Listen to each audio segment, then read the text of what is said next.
What the story, guys, and welcome to another Irish Media Watch. It's a bit of a non-story really today, but sometimes it's important to see what the Irish media isn't talking about as well as what they actually are talking about. Case in point is the local property tax. Or specifically the fact that about 500,000 people haven't paid it by dint of the fact that they haven't actually filed a return. And this is a tax that usually has like a 97% compliancy rate.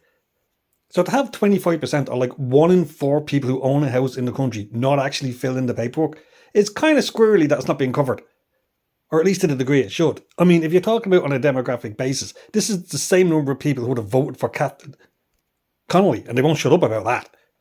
And the mainstream seem to be all really cagey about it. If you look it up, you tend to hear reports of issues with people accessing the local property tax portal. But that's about as far as it gets. Then they stop talking about it. It's just weird, particularly considering that revenue were so thrown aside by all this, that after weeks of telling people that they only had a week to apply, they actually extended the deadline until the following Wednesday.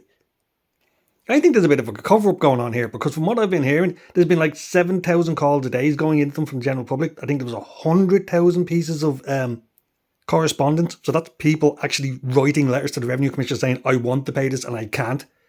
And by the way, the Revenue Commissioner have now said those correspondences are actually going to be the equivalent of actually having tried to file it. So they're going to actually give an exemption on that. It's just extraordinary. And it seems to me what the real story here is that the local property tax portal is a complete failure. It just doesn't work.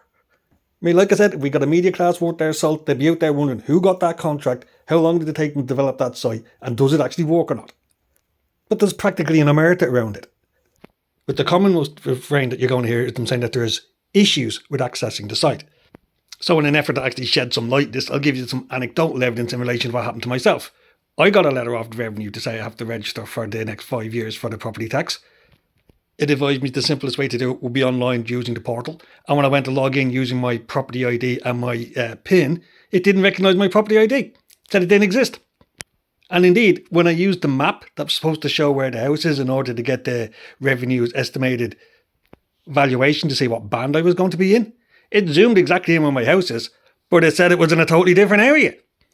And we're not talking a new build here. This house is over 50 years old. So I think the unspoken story here is a massive IT issue that they've got in the Revenue Commissioners, which for some reason nobody in the media wants to talk about. And I think that's why you got 100,000 people writing into Revenue Commissioners, and that's why you were getting 7,000 people a day trying to phone them.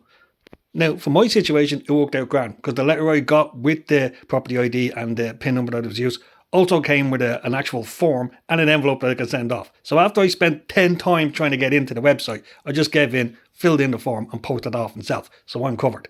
But there must be thousands of people out there who aren't. And according to the Irish Times article on this, it's talking about hundreds of thousands. It's just weird that the mainstream media has no interest in this story whatsoever. And it's not like they need something to fill the slack, what with Fianna Fáil putting off their review of what happened over the presidency back another week. Which we all know is just an exercise in sophistry and them trying to find words that said Micheál Martin absolutely didn't screw it up the way he screwed things up.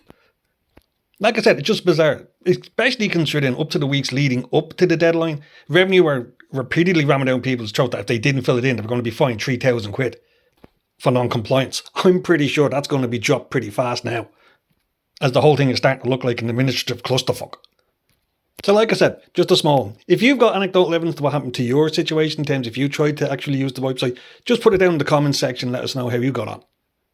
Because for some reason, nobody really wants to talk about all the issues they have with that site. Okay guys, there you go. Have a good one and thanks for listening.